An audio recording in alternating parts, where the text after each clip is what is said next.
Assalamualaikum warahmatullahi wabarakatuh. Salam sejahtera untuk kita semua. Kita jumpa lagi di video materi di Sistem Informasi Akuntansi.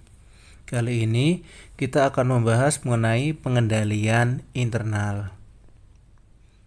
Nah, seperti yang kita ketahui bahwa penyusunan laporan keuangan suatu perusahaan atau organisasi yang handal, akurat, dan tepat waktu memerlukan penerapan pengendalian internal, sehingga pemahaman mendasar tentang komponen pengendalian internal merupakan aspek yang cukup penting. Dalam pengertian ini, kita mengambil ilmu dari peneliti sebelumnya, yakni Feng Li dan MC Fai tahun 2009, di mana sudah dimuat dalam Journal of Accounting and Economics.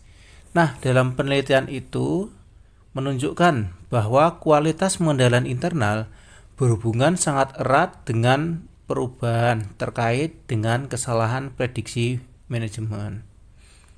Selain itu, penelitian tersebut juga menemukan bahwa sistem pengendalian internal perusahaan berdampak pada akurasi panduan manajemen, baik secara ekonomis maupun secara statistik.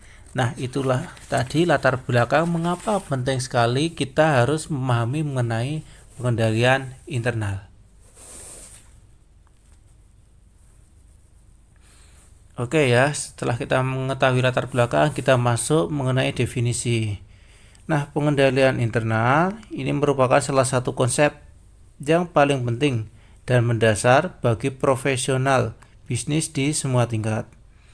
Pada bulan September 1992, ada 4 volume yang diterbitkan oleh Choso dan kemudian diterbitkan ulang dengan sedikit perubahan. Laporan tersebut berisi definisi umum pengendalian internal dan menyediakan kerangka kerja yang dengannya pengendalian internal ini dapat dinilai dan dikembangkan. Laporan ini adalah salah satu standar yang dipakai perusahaan-perusahaan di Amerika Serikat untuk mengevaluasi kepatuhan mereka terhadap FCPA. Nah, kalau kita di sini ada istilah COSO, di sini adalah singkatan dari Committee on Sponsoring Organization of Tradeway Commission ya. Memang di sini dibentuk untuk mempelajari masalah-masalah yang ada dan membuat laporan mengenai kerangka kerja pengendalian internal yang terintegrasi. Sehingga dalam tataran ini COSO ini sangat penting sekali. Kemudian organisasi yang kita sebutkan yang kedua adalah FCPA, ini singkatan dari Foreign Corrupt Practice Act. Nah, di mana di sini adalah suatu organisasi yang mengkriminalisasikan ya praktik penyuapan antar negara dan mensyaratkan perusahaan-perusahaan untuk mengimplementasikan program pengendalian internal. Jadi dua badan ini sangat penting sekali dan sangat erat sekali dengan pengendalian internal. Nah, di mana dalam FCPA ini mengharuskan perusahaan untuk yang pertama adalah memegang pembukuan dengan teliti dan secara wajar dalam mencerminkan transaksi dan disposisi aset. Kemudian yang kedua, memikirkan dan memelihara suatu sistem pengendalian akuntansi internal yang cukup menyediakan jaminan yang layak. Yang ketiga, mekanisme transaksi yang diberikan hak oleh manajemen. Dan yang keempat, transaksi direkam sehingga GAAP statement dapat disiapkan dan memelihara tanggung jawab untuk aset. Dan pembahasan yang berikutnya mengenai COSO IRM Integrated Framework. Nah, didefinisikan manajemen risiko sebagai proses yang dipengaruhi oleh Board of Directors, manajemen, dan personel lain dalam entitas. Diaplikasikan pada pembentukan strategi dan pada seluruh bagian perusahaan dirancang untuk mengidentifikasi kejadian potensial yang dapat mempengaruhi entitas dan mengelola risiko selaras dengan risk appetite entitas untuk menyediakan jaminan yang wajar terhadap pencapaian sasaran dari entitas. Nah, jadi di sini IRM atau Enterprise Risk Management ya di sini sangat penting sekali ya. Karena dalam COSO IRM ini ada beberapa perubahan yang disusun oleh COSO ya. Seperti rangka kerja baru, kemudian ada pihak manajemen ini memiliki kekuasaan ya untuk menerapkan keputusan dalam menentukan titik fokus, dan rangka baru yang menjelaskan peran penetapan suatu tujuan.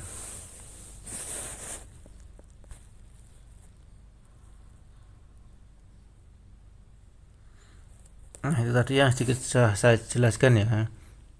Kemudian ada rangka kerja baru menggambarkan peningkatan relevansi teknologi. Kemudian ada rangka kerja baru yang memungkinkan peningkatan diskusi konsep tata kelola. Dan ada rangka kerja baru menambahkan kategori tujuan pelaporan. Nah, kemudian dalam pengendalian internal COSO ini dirancang untuk memberikan keyakinan atau jaminan yang wajar berkaitan dengan pencapaian tujuan dalam beberapa kategori. Yang pertama adalah efektivitas dan efisiensi operasi. Jadi mengenai efektivitas dan efisiensi operasi itu sangat ditentukan dalam COSO ini ya, terutama dalam pengendalian internal COSO ini. Dan yang kedua mengenai keandalan laporan keuangan. Jadi bagaimana kualitas laporan keuangan tersebut. Kemudian yang ketiga mengenai kepatuhan terhadap hukum dan peraturan yang berlaku. Nah, dalam hal ini ada tujuan pengendalian internal dalam setiap kategori yang tidak mungkin melepaskan diri dengan kelima komponen pendukung. Yang pertama adalah mengenai lingkungan pengendalian. Nah, komponen ini merupakan fondasi awal untuk pengembangan sistem internal controls dengan menyediakan disiplin dan struktur yang bersifat fundamental. Sangat menentukan warna dari sebuah organisasi dan memberi dasar bagi cara pandang terhadap risiko dari setiap orang dalam organisasi tersebut. Lingkungan pengendalian menciptakan suasana pengendalian dalam suatu organisasi dan mempengaruhi kesadaran personel organisasi tersebut tentang pengendalian. Nah, itu tadi mengenai lingkungan pengendalian. Kemudian yang kedua yakni mengenai penilaian risiko. Nah, penilaian risiko ini merupakan komponen yang diidentifikasi dan dianalisis ya. Nah, di sini digunakan oleh manajemen terhadap risiko terkait dengan pencapaian tujuan yang telah ditetapkan. Pemahaman dan manajemen dari pengendalian risiko adalah elemen dasar dari fondasi pengendalian internal, dan sebuah perusahaan harus memiliki proses di dalamnya untuk mengevaluasi risiko potensial yang mungkin berdampak pada tujuan tersebut. Jadi di sini tentang penilaian risiko ini merupakan salah satu kerangka kerja pengendalian internal COSO. Nah, dari hal ini adalah harus mempertimbangkan beberapa resiko-resiko dari berbagai sudut pandang. Misalnya mengenai organisasi ini memerinci tujuan dengan kejelasan yang memadai, dan organisasi ini mengidentifikasi risiko pencapaian tujuan, mencakup batas entitas dan menganalisis risiko. Nah, seperti itu ya. Dan ada organisasi menentukan potensi kecurangan dalam menilai risiko yang terkait. Kemudian yang terakhir adalah mengenai organisasi mengenali dan menilai perubahan yang dapat berdampak signifikan terhadap sistem pengendalian internal. Kemudian poin yang ketiga adalah mengenai aktivitas pengendalian. Jadi komponen ini berupa kegiatan, kebijakan, prosedur, dan praktik yang menjamin pencapaian tujuan institusi. Kegiatan ini memungkinkan pengembalian berbagai tindakan yang diperlukan untuk mengelola risiko terhadap pencapaian tujuan organisasi. Kemudian pada yang keempat mengenai informasi dan komunikasi. Nah, komponen ini mendukung semua komponen pengendalian lainnya dengan mengkomunikasikan tanggung jawab pengendalian kepada seluruh pegawai dan menyediakan informasi dalam sebuah bentuk dan kerangka waktu yang mengizinkan orang menyelesaikan tugasnya. Dan yang terakhir adalah kegiatan pemantauan atau monitoring activities, yakni monitoring adalah suatu proses yang menilai kualitas kinerja pengendalian internal pada suatu waktu. Monitoring telah lama menjadi peran auditor internal yang melakukan tujuan dalam hal untuk meninjau kepatuhan dengan prosedur yang telah ditetapkan. Namun, COSO sekarang mengambil pandangan yang lebih luas. Pengendalian internal COSO mengakui bahwa prosedur pengendalian dan sistem lainnya akan berubah dari waktu ke waktu. Apa yang tampaknya efektif saat ini mungkin tidak efektif untuk masa yang akan depan. Jadi mengenai update ilmu di sini sangat penting sekali ya, di mana ada suatu sistem yang berlaku untuk saat ini belum tentu berlaku untuk masa-masa yang akan datang.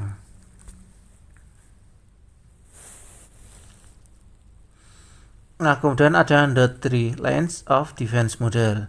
Jadi dalam rumusan pengendalian internal tersebut tidak disebutkan secara eksplisit siapa atau pihak yang bertanggung jawab atas pelaksanaan outline framework tersebut. Struktur organisasi secara tepat melalui 3 jenjang, yakni pengendalian manajemen dan pengukuran pengendalian internal, pengendalian keuangan, keamanan, pengelolaan risiko, kualitas inspeksi, dan kepatuhan. Kemudian ada audit internal. Nah, di setiap jenjang tersebut memiliki tanggung jawab untuk yang pertama adalah untuk mengidentifikasi dan mengelola risiko dan pengendalian. Dalam hal ini adalah manajemen pengelolaan jenjang awal. Kemudian yang kedua adalah mengawasi risiko dan pengendalian dalam upaya mendukung manajemen. Dalam hal ini fungsi risiko, pengendalian, dan kepatuhan yang ditetapkan oleh manajemen. Kemudian yang ketiga adalah untuk menyediakan jaminan independen kepada dewan dan manajemen senior atas fokus pada efektivitas pengelolaan risiko dan pengendalian atau audit internal. Nah, ada proses evaluasi ya untuk pengendalian internal, di mana ada pedoman ya. Pedoman internal kontrol COSO menguraikan proses evaluasi untuk meninjau pengendalian internal. Maka evaluator atau orang yang mengevaluasi tersebut harus yang pertama adalah mengembangkan pemahaman tentang desain sistem. Jadi sistemnya seperti apa itu dia harus mengembangkannya. Kemudian dia harus menguji kontrol kuncinya seperti apa. Yang terakhir adalah mengembangkan kesimpulan berdasarkan hasil tes tersebut. Nah, kemudian ada implementasi. Ya, jadi implementasi di sini adalah contoh penerapannya. Di sini ada CV Kokoh Jaya. Ini merupakan perusahaan yang bergerak di bidang manufaktur, pembuatan alat elektronik untuk rumah tangga, dan perusahaan dengan konsumen yang cukup besar yang tersebar di Indonesia. Oke, di sini adalah kita menganalisis penerapan internal COSO IRM pada perusahaan CV Kokoh Jaya. Jadi data-data yang sudah didapat di sini kita sudah mengambilnya dari data-data yang sudah tersedia di Bursa Efek Indonesia atau BEI. Nah, di sini sudah dikasih gambaran. Yang pertama adalah mengenai lingkungan pengendalian. Jadi dari 5 hal yang tadi sudah kita bahas. Nah, berikut adalah faktor-faktor yang mempengaruhi lingkungan pengendalian suatu perusahaan. Ya, jadi yang berpengaruh di CV Kokoh Jaya ini antara lain mengenai integritas dan nilai-nilai etika, Kemudian komitmen akan kompetensi. Kemudian yang C, filosofi manajemen dan gaya operasi. Yang D, struktur organisasi. Kemudian yang E, kebijakan dan praktik tentang sumber daya manusia. Kemudian yang F, pendelegasian wewenang dan tanggung jawab. Dan yang G adalah dewan direktur dan dewan audit. Dan yang penilaian risiko. Penilaian risiko di CV Koko Jaya telah memenuhi kriteria yang memadai ya. Jadi sudah memadai ya untuk penilaian risiko. Pihak-pihak yang berkaitan dengan penerimaan kas telah memperhitungkan risiko yang dapat muncul baik dalam proses pencatatan maupun pengelolaan. Nah, berikut beberapa fakta yang di lapangan atas pengelolaan kas berdasarkan standar pengendalian internal. Yang A adalah adanya pihak ketiga dalam penerimaan kas, jadi tidak hanya dua pihak saja. Dan manajemen telah mempertimbangkan risiko-risiko yang akan dihadapi CV Koko Jaya, jadi sudah menerapkan apa saja penilaian risiko yang akan datang. Kemudian manajemen melakukan pertimbangan terhadap pemberlakuan suatu perubahan apabila manajemen mengindikasikan terhadap risiko yang mempengaruhi bisnis CV Koko Jaya secara signifikan.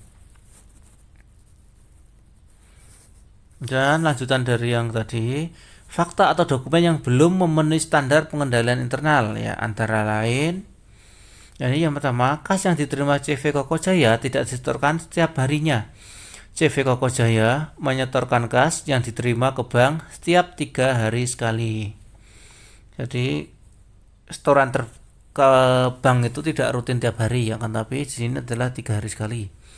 Dan tidak terdapat satuan pengawas internal atau SPI ataupun komite audit di CV Koko Jaya. Pengawasan dilakukan oleh manajemen CV Koko Jaya dan pengawasan yang dilakukan dirasa masih jauh dari kata optimal karena manajemen jarang melakukan inspeksi mendadak terhadap fungsi penerimaan kas maupun fungsi-fungsi lainnya. Dan tidak terdapat flowchart baku yang terkait dengan penerimaan kas.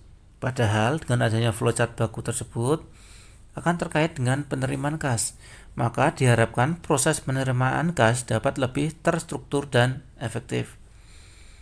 Kemudian yang terakhir adalah tidak terdapat kebijakan khusus terkait bencana di CV Koko Jaya.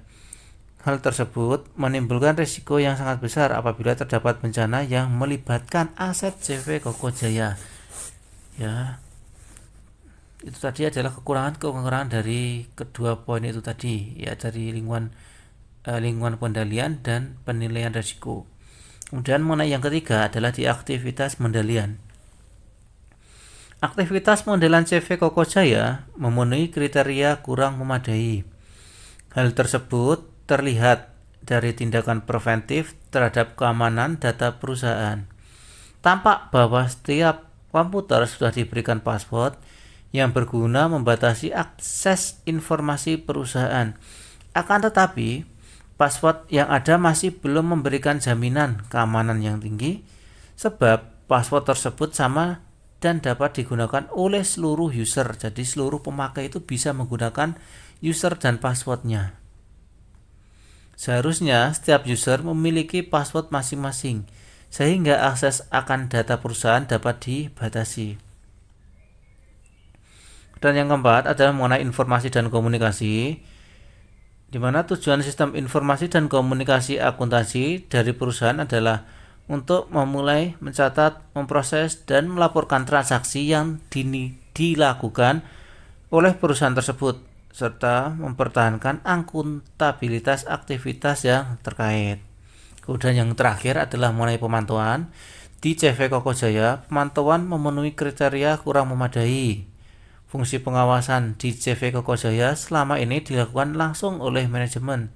Padahal seharusnya fungsi pengawasan dilakukan oleh semua pihak yang independen yang dapat memberikan pengawasan dan penilaian yang objektif terhadap kinerja karyawan. Jadi kinerja karyawan tersebut harus ada beberapa pihak yang khusus untuk melakukan pengawasan. Jadi tidak hanya diawasi langsung oleh manajemen. Nah, itulah tadi materi mengenai pengendalian internal. Mohon untuk bisa dipelajari dan semoga bisa bermanfaat. Cukup sekian. Wassalamualaikum warahmatullahi wabarakatuh.